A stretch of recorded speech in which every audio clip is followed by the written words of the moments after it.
Voy a hablar de Ucrania, cuando se absorbió, cuando nació, de los países bálticos, todos los problemas que hubo con las invasiones tanto germana como soviética en su momento, durante ese periodo del final de la Primera Guerra Mundial hasta el final de la Segunda Guerra Mundial y durante el comienzo fría, en los cuatro países que hoy en día además están muy amenazados por la invasión rusa sobre Ucrania desde febrero de 2022. Aparte de ello, también anarquistas y artistas en el ámbito de Estados Unidos, América del Sur, Europa y también de España. El relativismo es una postura filosófica que sostiene que los valores, la moral y el conocimiento no son universales ni objetivos, sino que varían según la cultura, la época o el individuo. La etimología proviene del latín relativus, lo que guarda relación o conexión con otra cosa, formado por el prefijo re, que es hacia atrás, o repetición, el verbo fer, que se lleva, y con ello el sufijo ismo, que la gran mayoría del sufijo ismo es doctrina. A diferencia de, por ejemplo, logos es razonamiento, por ejemplo. Razón, logos, estudio, tratado sería lo de logía. Significa literalmente el término la doctrina de que todo es en relación con algo y no de forma absoluta. Como que el relativismo es una corriente filosófica que se va cambiando dependiendo de la época histórica, filosófica y artística del momento. Eso sería así, para resumirlo. Ese es el ejemplo, relativismo es la acción filosófica de que todo va cambiando, que no hay nada universal ni objetivo, sino que van variando en torno a la época, a la cultura o al individuo. A partir de ahí se lleva a cabo, bueno, pues que si en realidad hay un punto fijo, pues por ejemplo, que sería el relativismo, si aparece el marxismo es porque es una época del periodo histórico filosófico que aparece en aquel periodo como crítica hacia el capitalismo, por ejemplo.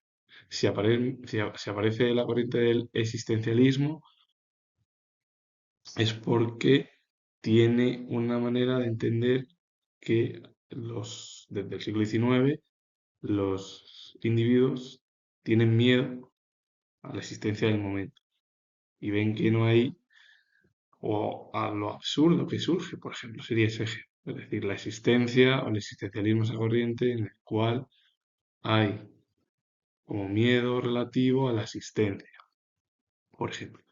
El faccionalismo es la actitud o práctica de promover intereses de una facción, un bando o grupo organizado por encima del bien común o de la unidad general de una organización.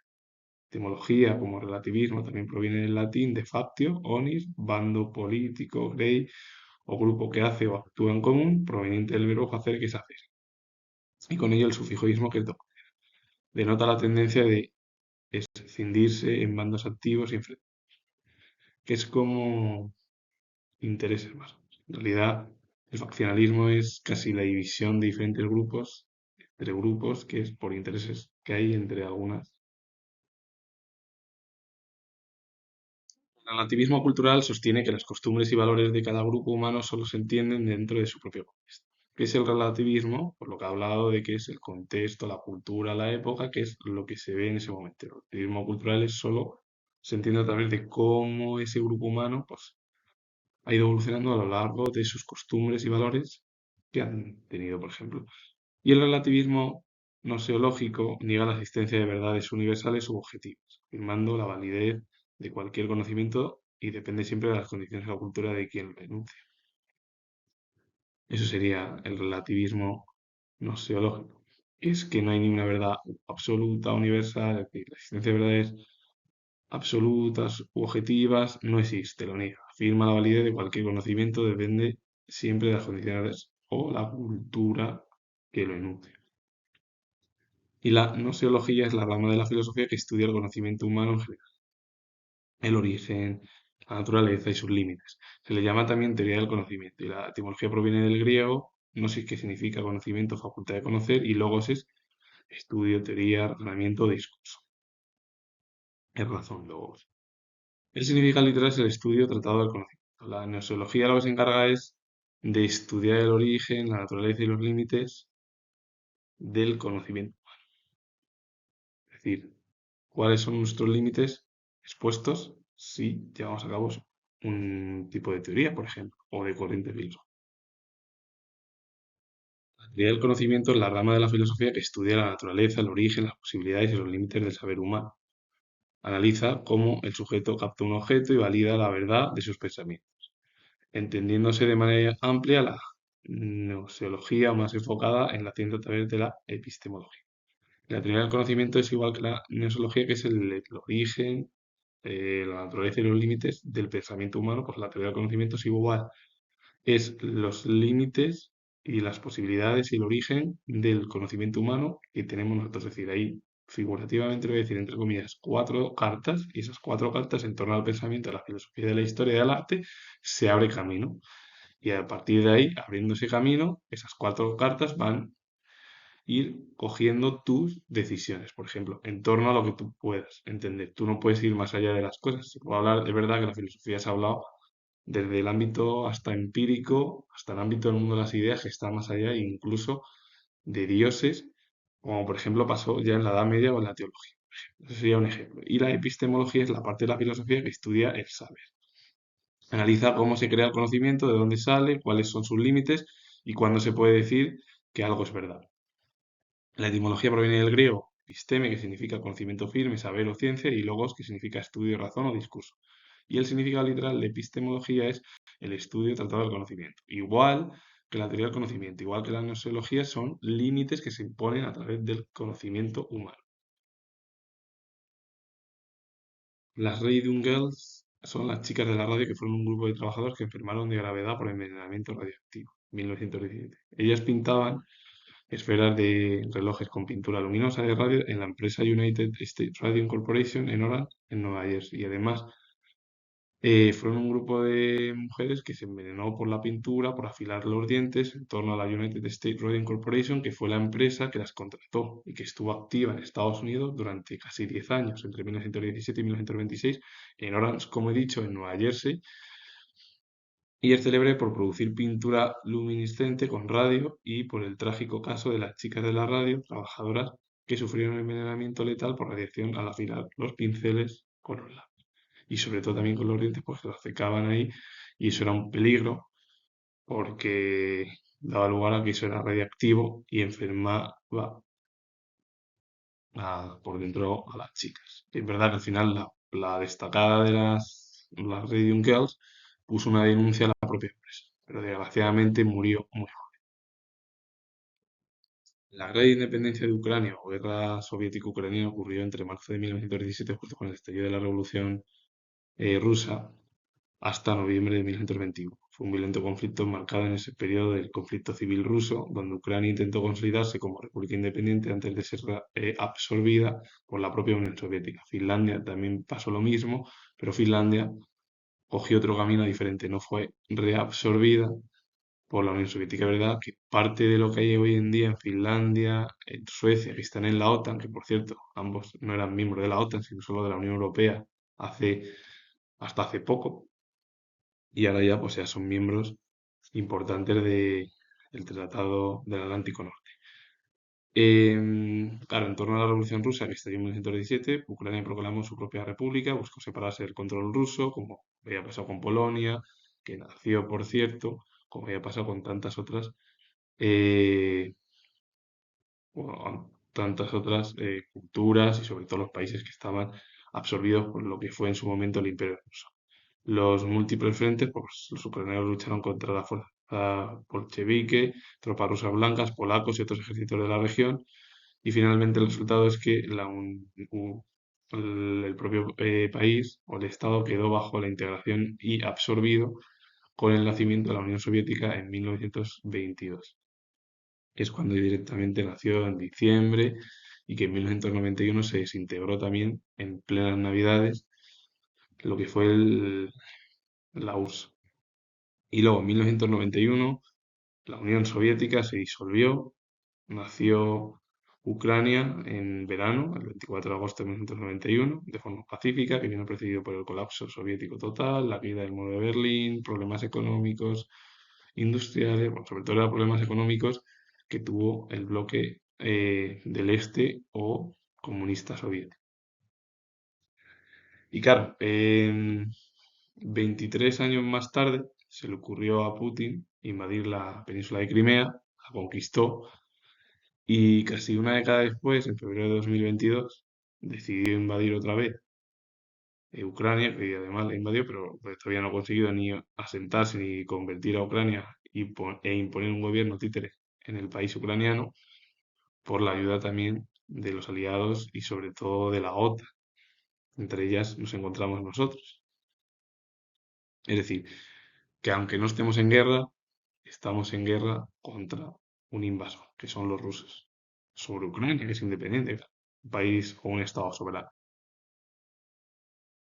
Los países bálticos, Lituania, Letonia y Estonia, nacieron con muchas dificultades y el problema es que después de la Segunda Guerra Mundial quedaron reabsorbidos de nuevo otra vez por parte de los soviéticos. Y eso que ya en la década de los años 20 la Unión Soviética lo intentó como lo llevó a cabo con Ucrania, que la reabsorbió y toda la zona de lo que hoy en día es la zona euroasiática, Azerbaiyán, Kazajistán y otros tantos países que están en la órbita de Putin y de Rusia en la actualidad, después de 35 años. El nacimiento de estos tres países vino por el colapso de los imperios centrales, la desintegración del imperio alemán, el imperio austrohúngaro y el imperio turco, y dio lugar además a que en 1917 el tratado de Brest-Litovsk, que se celebró y se firmó en Bielorrusia justo al año siguiente, en 1918, pues provocó que Rusia ya en 1917 se marchase del conflicto porque tenía un conflicto civil que fue la guerra civil rusa. El Tratado de Brest-Litovsk provocó ya directamente la salida inmediata de Rusia, la entrada de Estados Unidos en sustitución de lo que fue el Imperio ruso. Desintegración del Imperio ruso. Se crearon estados tapón hasta 1969 durante el periodo de entreguerras. Finalmente, con el estallido de la Segunda Guerra Mundial, dio lugar a la conquista y la anexión, por un lado, del Tratado de Molotov-Ribbentrop entre Alemania y la Unión Soviética, el objetivo de repartirse de repartirse la unidad territorial polaca. La parte oriental iba para, que fue el 17 de septiembre de 1969, que fue la invasión soviética, y el día, eh, el 1 de septiembre fue cuando estalló la Segunda Guerra Mundial, porque se produjo la invasión alemana sobre la parte occidental polaca. Entonces, en el Tratado de Versalles se pusieron una serie de condiciones a Alemania, esto no gustó en el régimen alemán, y con ello vino ya la desintegración total de los imperios centrales que habían apoyado, entre ellos también el Reino de Bulgaria, toda la pérdida de los imperios centrales frente a los aliados durante la Primera Guerra Mundial. La guerra civil rusa estalló, el ejército blanco tuvo el apoyo sobre todo de los aliados, Gran Bretaña, Francia, Alemania, dieron apoyo por una democracia, si podía ser una república, aunque sea democrática, y los bolcheviques tuvieron el apoyo y liderados por las figuras más destacadas, Lenin, Trotsky y Stalin. Y luego al final, pues mataron a Trotsky porque tuvo intereses por parte de Ramón Mercader de eliminar a todos los disidentes y que fuesen contrarios a la política stalinista desde 1929, que fue la dictadura de Stalin hasta la muerte del dictador soviético, que fue en 1953. Estonia, tras la retirada alemana, el ejército rojo invadió el país en noviembre de 1918, pero tuvo el apoyo británico, voluntarios finlandeses que ayudaron a los propios estonios a contraatacar a los soviéticos y bolcheviques y firmar el Tratado de Tartu en febrero de 1920, siendo el primer país que firmó un pacto con la Rusia soviética. Letonia algo parecido, enfrentó una ofensiva soviética simultánea mientras lidiaba con las fuerzas alemanas desmovilizadas, Freikorps, que quería hacer el Imperio Alemán controlar esa zona. El ejército letón, con el apoyo de las tropas de Estonia, los aliados, dio lugar a la derrota de los habitantes en el este de la Galia y firmó con la Rusia soviética, con la Unión Soviética, la paz en agosto de 1920. Lituania declaró su independencia, pero tuvo que librar guerras consecutivas y superpuestas contra el ejército rojo, contra fuerzas paramilitares polacas e incluso por el territorio de Vilna y finalmente contra los voluntarios rusos blancos de Bermont-Avalov que querían también conquistar esa zona. Pero bueno, había muchos problemas.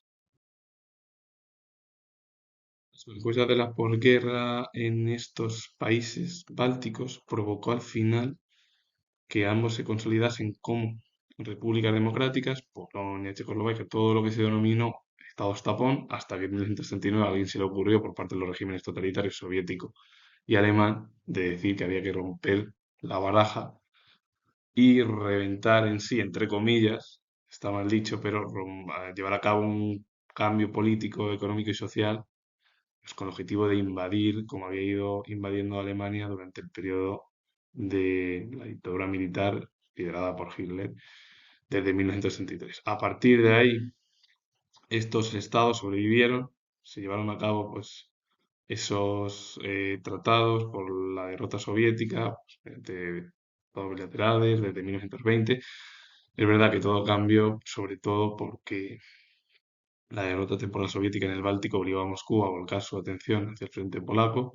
Entonces esto alteró pues, todo el mapa europeo de la zona oriental antes de que directamente las repúblicas soviéticas, lideradas por Moscú y Stalin, directamente ocupasen las repúblicas bálticas desde 1941, sobre todo por parte de Alemania, pero en 1940 fueron los soviéticos. Y luego ya Alemania entre 1944 y 1945, y luego 1944 y 1945 fueron los soviéticos los que ocuparon los tres estados, las repúblicas bálticas.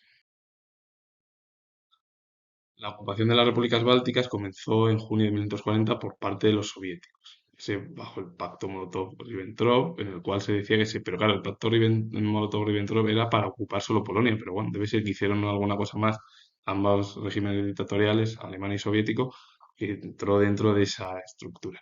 Entonces lo que sucedió fue que Alemania ocupó hasta 1945 las tres zonas, las repúblicas bálticas, y luego los soviéticos quedaron bajo su dominio hasta la independencia de 1991, que fue justo el final de la Guerra Fría.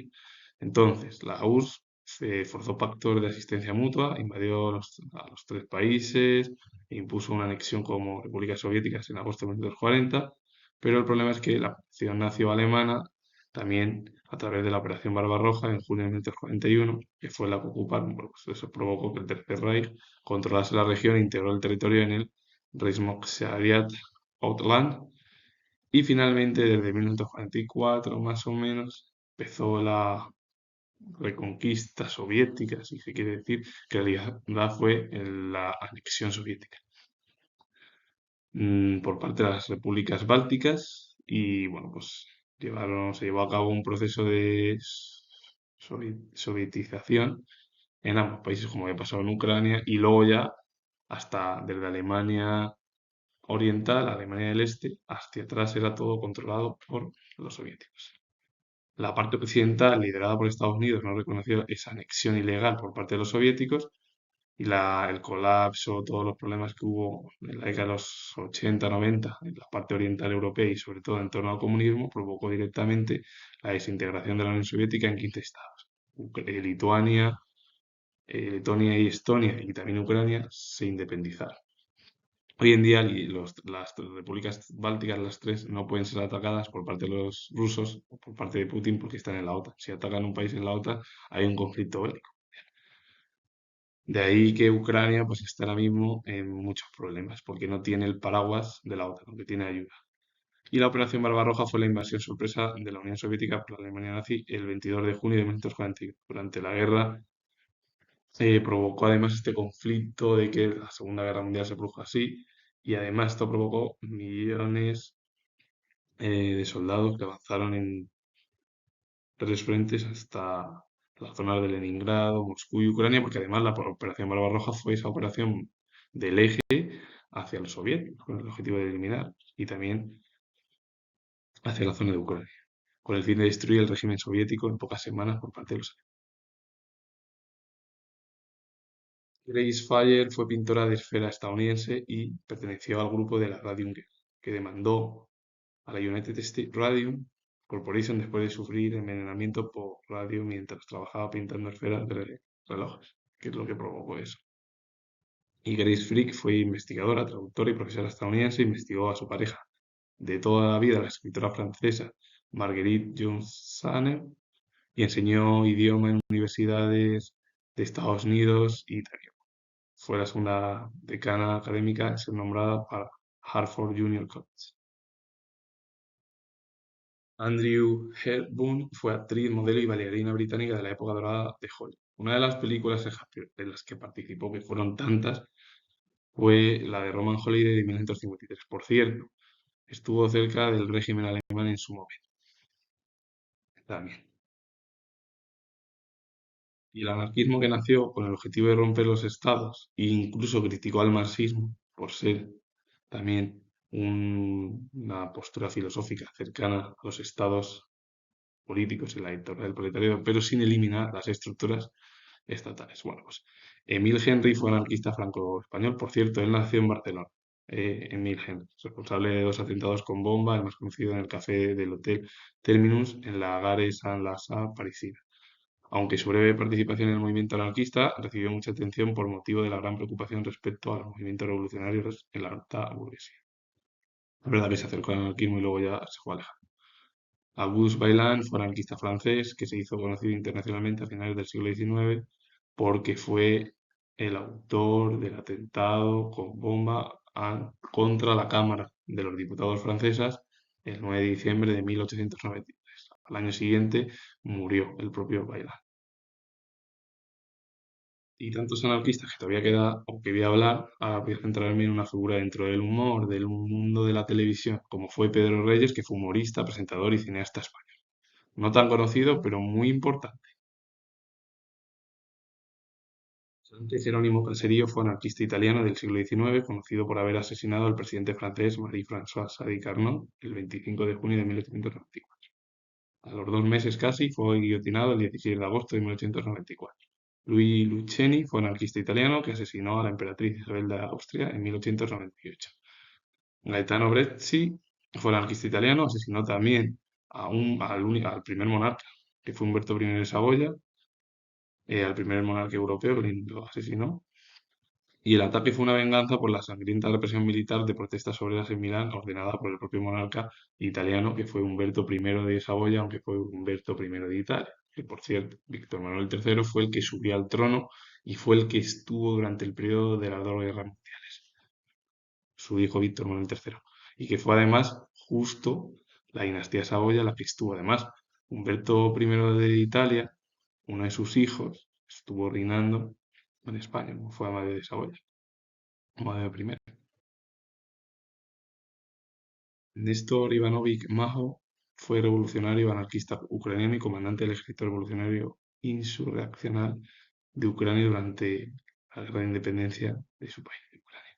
Galinda fue revolucionaria ucraniana, presidenta del sindicato de maestros de Majovia, cargo que ocupó desde 1919 hasta su abolición de facto con la caída del territorio libre. Fue durante este periodo que se organizó una nueva forma de educación en Gualiapole. Cesare Zavattini fue narrador, dramaturgo, periodista y guionista cinematográfico italiano. Su dedicación a las letras tuvo un primer desarrollo a través del género periodístico en el que consiguió un cierto prestigio literario a través de sus artículos publicados en diversos rotativos y revistas, como fueron la Gazzetta di Parma entre 1935 y 1936, Cinema Illustrazione, Secolo Illustrato y Le Grande Firme entre 1937 y 1938. Una de sus obras es Al principio, como escritor, como dramaturgo, narrador, luego ya se dedicó al ámbito del mundo del cine. Hablamos mucho de mí de 1961. Michele Agliolillo fue periodista y anarquista italiano, conocido por haber cometido en solitario el asesinato con Sala, el presidente del momento de finales del siglo XIX, como fue Antonio Canóvar del Castillo, que estuvo el propio Canóvar del Castillo en un balneario y murió en 1897. Y para finalizar voy a hablar de los intelectuales en el ámbito de Hispanoamérica, en concreto de Argentina, como fueron Ricardo Pliglia, que fue escritor, crítico literario y guionista argentino. Una de sus obras es Respiración Artificial de 1980. Y Manuel Puig, que se encuentra en la diapositiva, fue novelista argentino que a través de su afición por el cine y el uso paródico del habla coloquial creó una singular obra literaria. Fascinado por el séptimo arte, su industria y sus estrellas preferidas, entre ellas Greta Garbo, Marlene Dietrich y Rita Hayworth, se vinculó en Buenos Aires a las vanguardias artísticas. Marchó después a Europa, estuvo en Italia y ahí estudió cine en Italia y después se marchó hacia América. en concreto en Nueva York otra vez, donde amplió sus conocimientos. Y una de sus obras es Boquitas Pintadas de 1969, de la que afirmó que era un folletín con el cual, sin renunciar a los experimentos estilísticos iniciados en su primera novela, intentaba una nueva forma de literatura popular. Esta obra resultó igualmente un éxito de público, pero dividió a la opinión. Ambos dejaron huella en la cultura importante dentro de Hispanoamérica, de Argentina, y por cierto, Manuel Puig fue uno de los representantes más destacados del grupo LGTBI+, que fue además el propio Manuel Puig, muy importante para ese grupo. Y con ello finalizo y comento que es historiador y nos vemos, bueno, si os ha parecido interesante este tipo de vídeo, darle a like, suscribiros, poner comentarios. Repito, nuevo historiador y ya nos vemos en el próximo vídeo.